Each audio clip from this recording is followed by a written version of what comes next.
This is a throwdown, a showdown. Hell no, I can't slow down. It's gonna go.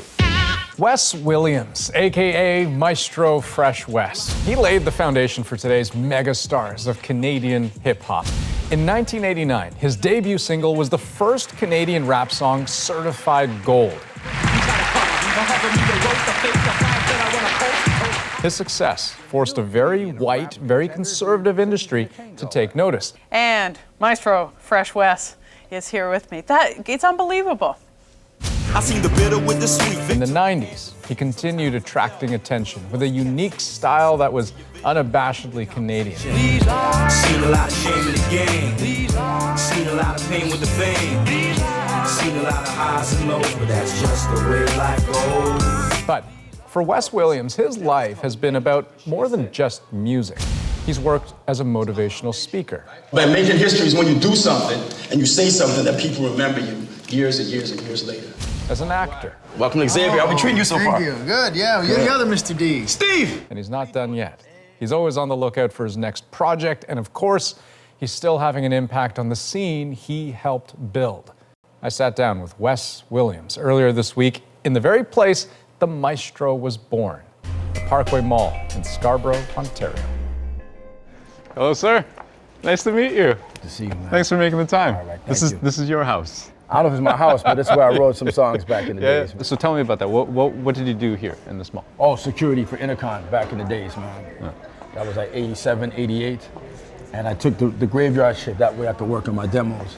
You took that job so that you could write lyrics? Because it would be easier for me just to like be there without having to worry about anything and just concentrate on my music, man. And did anything good come out of your time here? Well, I wrote a song. I don't know if you heard it. The song was called Let Your Backbone Slide. Yeah, right. Okay, that was it. Yeah.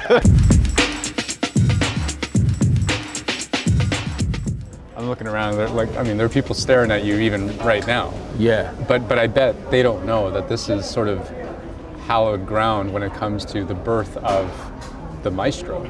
Yeah, Tell me about that. Yeah, no doubt. There used to be a Tuxedo Royale not too far from it in the mall. Yeah. Because I had a friend named R. Smalls. He was like, I used to go by Fresh Wes, Melody MC, AKA Fresh Wes. And he said, Fresh Wes is cool, but you're fresher than Fresh Wes. You need a title.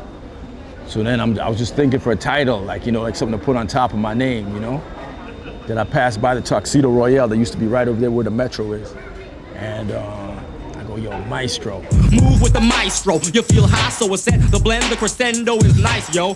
I should have started by saying congratulations. Oh, thank you. Let Your Backbone Slide, inducted into the Canadian Songwriters Hall of Fame. Yeah. First rap song ever to have that recognition.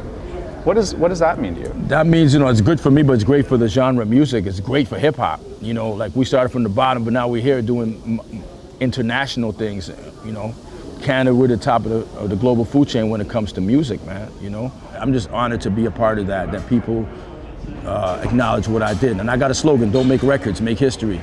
So Let Your Backbone Slide is a part of the history. The cultural impact it made in this country is monumental. So I'm glad I wrote it, And this is where I wrote it, right here. 1990.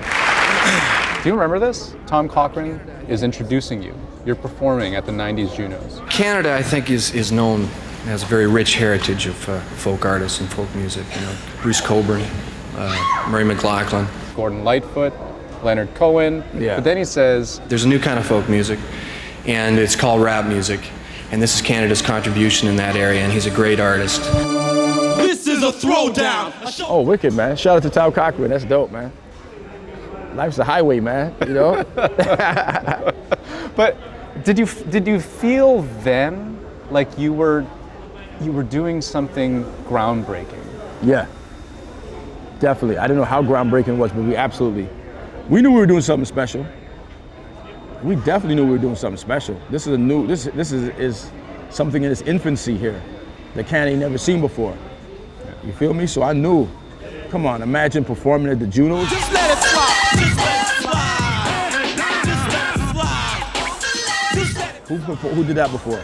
I'm definitely onto something. Getting nominated, I didn't win that year, but I was nominated for It was dance, right? for dance, because they had no category. Yeah. I'm the reason why there's a Juno for Best Rap Recording of the Year. Yeah. There wasn't. Well, that's why they call you the godfather of Canadian hip hop. Better than the grandfather, you know what I'm saying? So, but that I'm that reason, man. I want to put you a little bit on the spot here. Is there another song that you wrote that, you know, maybe you feel like people don't appreciate as much as you wish they had, because it's a song that was kind of really important to you and you thought it had an impact, it was powerful, it was something that was meaningful to you? I mean, my favorite song ever was a song called "I Know Your Mom." You know, that's kind of dope, you know. You know, that's like my favorite song I ever wrote. It's in the top 10 people's favorite joints. Nah, but for me, "I Know Your Mom" is a dope record. You know what I mean? It has impact. I know your mom's. Her name's Tracy. Don't make me say things, cause she's a nice lady. Well, give me some insight into you. Why was that one? From an intergenerational perspective, where it's like, you know, a lot of people grew up listening to my music, but a lot of the young generation didn't necessarily know who I am. But wait a minute, you look familiar. I know your mom's. So that's kind of, you know, so it was witty, it was fun, but it was also a touch of social commentary, but intergenerational. I think about powerful songwriting. Can I tell you what song comes to my mind when I think of it? Yeah. Nothing at All. Nothing at All is one of them, yeah. Right? I mean, in that song, you say a lot of powerful, important things. Listen, I want an explanation why are Mohawks being kicked out of their reservations? I'm being put in misery, you're stealing the land to create sporting facilities. The native man of the land is who you're killing, and then got the nerve to celebrate Thanksgiving. Claiming every man is equal. I hate to see what y'all got planned for my people. That's a very important record. Why did you write that? Because I felt that I'm blessed to be able to be in a situation that people check for me. And I know labels were mad at me. People, like, they want to hear another Backbone, they want to hear another party record. But to me, it was like, I can do all of those too, but let me say something right here. And this is what I wanted to do. I wanted to say something that was, noteworthy. You feel me? So that song right there, that was probably the first Canadian hip hop record of social commentary on that level that acknowledged the First Nation community. Has hip hop lived up to its potential then, in your mind? I mean, when you think of powerful songs and what the genre can do. That's an interesting question. I think it has, because you have a lot of architects, doctors, you got a lot of people who grew up and their formative years was listening to hip hop, listening to KRS-One, Public Enemy, who are like serious professionals, make an impact on the globe. Okay, but then explain for me, Die Empty. You know, one of the lines in there, 30 years of quotes in your quote list. Yeah. Talking about rappers coming up, right? Yeah. You bozos got no focus. That's right. 30 years of quotes in your quote list, all you bozos got no focus. I'ma write a letter to your folks, wanna know what it's a postage, so they be knowing it was murder when I wrote this. Because an element of hip hop is always the battle. So I could be spitting 30 years from now. My objective as an MC, the element of MC, a part of that is taking someone's head off lyrically. That's a part of that. But if you want to talk about Die Empty, what am I really, really saying to Die Empty? That's saying, as an artist, I'm gonna continue making music till I don't have any music left in me. So we could dissect certain parts of that, which I'm addressing. Yeah. But I'm saying, the reason that I wrote Die Empty was specifically to say, an artist like me, I'm gonna continue doing music as long as I can. When you look at artists like Rolling Stones, they still making music, they're still doing stuff. Public Enemy, who's close to me, they're still making music. They're dying empty. There's gonna be no music left out of the artists. That's what I want to encourage artists to do. But do you feel like the younger guys are dropping the ball in a way? That they could be using their platform for I so see what much you're more? saying. Is there room for improvement from the younger generation? Absolutely, absolutely.